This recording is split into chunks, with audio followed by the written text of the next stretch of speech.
17 जानेवारीला असर 2023 रिपोर्ट प्रसिद्ध झाला आणि शिक्षण क्षेत्रात पुन्हा एकदा खळबळ उडाली। कारण असरच्या रिपोर्टनुसार भारतातील शिक्षणाचं वास्तव हे अत्यंत गंभीर व चिंताजनक दिसतंय। नेमकं काय आहे या रिपोर्टमध्ये आणि महाराष्ट्रातील शिक्षणाची स्थिती कशी हे जाणून घेऊयात आपण या स्पेशल व्हिडिओच्या माध्यमातून। पण त्याआधी आपण जरा असर विषयी थोडक्यात जाणून घेऊयात। तर असर म्हणजे annual status of education report. दरवर्षी असरचा रिपोर्ट प्रथम एज्युकेशन फाउंडेशन या शिक्षण संस्थेद्वारे प्रसिद्ध केला जातो। भारतातील शिक्षणाची गुणवत्ता सुधारण्याच्या दृष्टीने सध्या ही संस्था काम करते।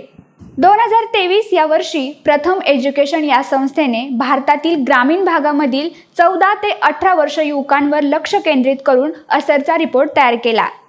यासाठी भारतातील तरुण सध्या काय करत आहेत, युवकांना प्रमाण भाषेतील साधे मजकूर वाचता येतात की नाही आणि बेसिक गणिते सोडवता येतात का, तसेच किती युवक स्मार्टफोन वापरतात आणि स्मार्टफोनवर युवक डिजिटल कामे करत आहेत की नाही, अशा प्रश्नांच्या आधारे हा अहवाल तयार करण्यात आला।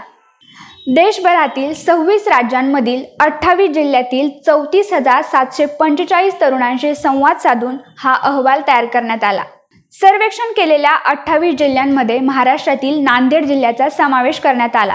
त्यातून नांदेड जिल्ह्यातलं शिक्षणाचं भयानक वास्तव म्हणजे सरकारी शाळांमध्ये प्रवेश घेण्याच्या बाबतीत नांदेड जिल्हा देशात सर्वात मागे असल्याचं चित्र आहे।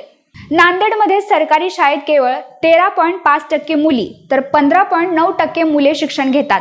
तर इंग्रजी वाचणे, गणिते सोडवणे याबाबतची स्थिती जरा नांदेडची इतर जिल्ह्यांच्या तुलनेत बरी आहे। आता आपण असरचा एकूण अहवाल काय सांगतोय पाहूयात। अहवालानुसार आश्चर्यकारक बाब म्हणजे देशातील 25% युवकांना आपल्या स्थानिक भाषेतील इयत्ता 2च्या पुस्तकातील धडे सुद्धा वाचता येत नाहीत। नंबर 2, सर्वेक्षणात सहभागी झालेल्या निम्म्यापेक्षा जास्त युवक 1 ते 3 अंकी गणितांच्या प्रश्नांची उत्तरे बरोबर देऊ शकले नाहीत। फक्त 43% युवकांनी गणिताची बरोबर उत्तरे दिली, म्हणजेच उर्वरित युवक 3री-4थीच्या स्तरावरील गणिते सुद्धा सोडवू शकले नाहीत। नंबर 3, 57.3% युवकांना 3री-4थीच्या स्तरावरील इंग्रजी वाचता आलं, पण त्यातील 3/4 युवकांना त्याचा अर्थ सांगता आला नाही। या अहवालानुसार गणित आणि इंग्रजीमध्ये मुलींच्या तुलनेत मुले अधिक चांगली आहेत, तर स्थानिक भाषेतील 2रीचा धडा वाचण्यात मुलांपेक्षा मुली हुशार असल्याचं दिसून आले।